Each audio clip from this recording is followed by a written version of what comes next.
Bien, entonces ya vimos cómo a través de una variable, por ejemplo, si tenemos por ejemplo un porcentaje de 200 y lo metemos en una variable, pum, todo muy bien. Pues si tú tienes un valor que se va a utilizar a lo largo del problema, programa, de la aplicación, pues si no va a cambiar 200, pues tú metes ese valor en una variable y ya cuando por ejemplo en un futuro quieres que cambie el valor, pues por ejemplo nomás lo cambias el nombre de variable y no 200 en todos lados donde lo utilizaste. Pero estas buenas prácticas y todo esto te lo vas a ir aprendiendo con la práctica.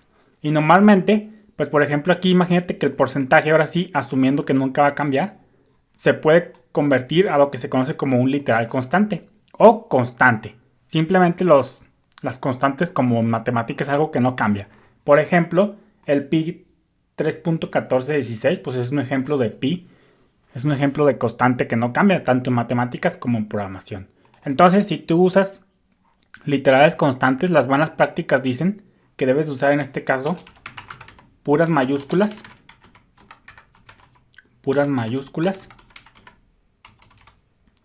separadas, puras mayúsculas, separadas con guión bajo. Entonces, por ejemplo, imagínate que tú quieres poner una constante que, por ejemplo, del IVA. Vamos a ponerle que tú tienes, por ejemplo, una constante que se llame mi IVA. Y en este caso, pues, por ejemplo, un 15. Entonces, esto es un literal constante o lo que se conoce como un constante. Porque acuérdate que un literal, pues como ya sabemos, es un valor directo que se pone en código, que no viene a través de una variable, etcétera, o ninguna expresión. Entonces aquí, por ejemplo, una constante en este caso sería 15. Entonces el 15 nunca va a cambiar a lo largo de tu aplicación. Y lo puedes definir como constante. Y si es constante, pues las pones todas en mayúsculas y usas separador de guión bajo. Pero no te preocupes, ya todo esto lo vamos a ir viendo conforme avancemos en el curso. Entonces ahora sí nosotros ya tocamos brevemente el concepto de tipo de dato. Acuérdate que un tipo de dato pues no es más que el tipo de valor que metemos en una variable. Por ejemplo, a una variable podemos meterle literales de string y en este caso sería una variable string, etc. Para la mayoría de este curso nosotros estaremos usando los tipos principalmente int de entero, double de números con punto decimal y char. No te preocupes, ya los vamos a ir viendo. Estos a menudo son referidos como tipos de datos primitivos. Entonces vamos a cerrar esto. Vamos a decirle que sí. Vamos a crearnos un nuevo source file. Y en este caso vamos a ponerle un comentario que diga en este caso tipos de datos primitivos. Y en este caso pues tenemos, como te digo, a int, a double y char. Vamos a guardarlo y en este caso vamos a ponerle 19, 17, 15, 16, 17. Vamos a ponerle tipos de dato primitivo.c. Aquí en C, como en cualquier lenguaje de programación tradicional, existen lo que se conocen como tipos de datos primitivos. ¿Y por qué se conocen como tipos de datos primitivos? Por el simple hecho de que, si tú recuerdas, vamos a echar una googleada.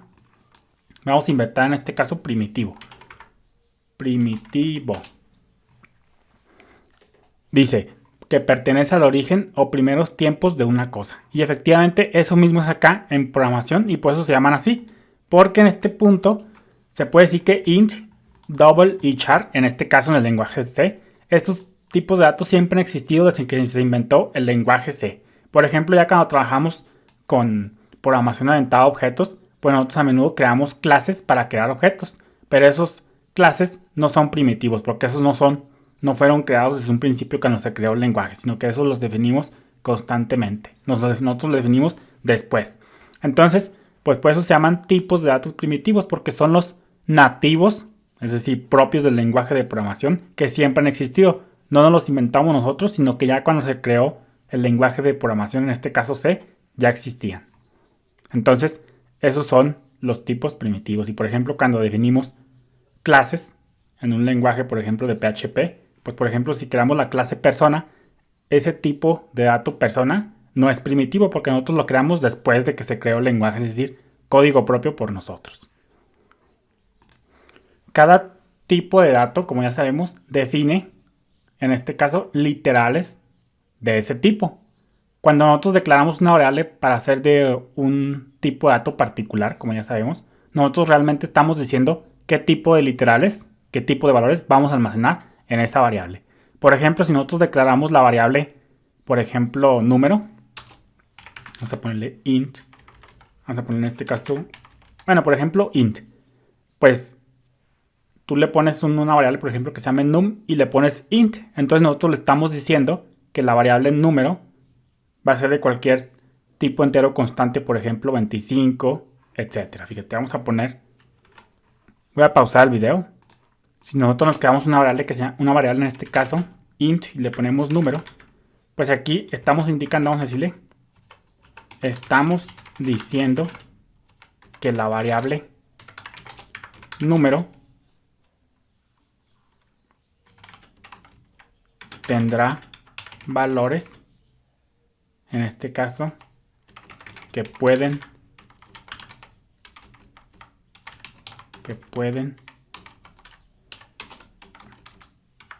ser de tipo entero. Por ejemplo, en este caso, por ejemplo, un 5, un menos 5, un menos 4 y un 1200. Entonces, cuando nosotros creamos una variable, aquí en C, pues siempre ponemos el nombre de la variable, nuestro identificador. Acuérdate que el identificador es algo que nosotros le ponemos a algo propio por nosotros, algo de nuestra imaginación, algo de nuestro raciocinio para nombrar un componente de nuestro programa. En este caso estamos usando el identificador número para identificar una variable que, valga la redundancia, se llamará número. Entonces aquí, como nosotros le pusimos int, tú aquí le estás diciendo a que esta variable se va a condenar, en este caso en C, a almacenar puros valores enteros. Por ejemplo, 5 menos 4, 1200.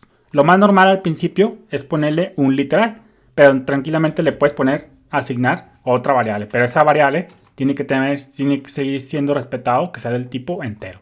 Entonces una variable, como ya sabemos, tú le puedes poner valores literales o una variable. Pero si viene una variable, de todos modos tienes que seguir respetando los tipos de literales que soporta. Entonces, vamos a hablar mucho, pero mucho, acerca de los tipos o del tipo primitivo entero. Una variable entero, como ya sabemos, es usada para almacenar un entero, un número entero, como esos de matemáticas, esos que no tienen valores decimales. Un valor entero, por ejemplo, puede ser en este caso 0, o en este caso número con signo o sin signo. Entonces vamos a ponerle por acá para que no se nos olvide. Vamos a abrir otro, vamos a en este caso cerrar esto y vamos a abrir otro script. Vamos a abrirnos otro script, no, vamos a crearnos otro nuevo. Y como vamos a hablar mucho del tipo de dato entero, pues vamos a poner en este caso, esto nos lo guardamos y vamos a ponerle 20, no, 17, 18, vamos a ponerle tipo primitivo integer.c. Entonces aquí le ponemos esto. Y fíjate cómo le puse 18 tipo primitivo integer.c. Pero ya en el próximo video a lo mejor lo vamos a ver. Saludos.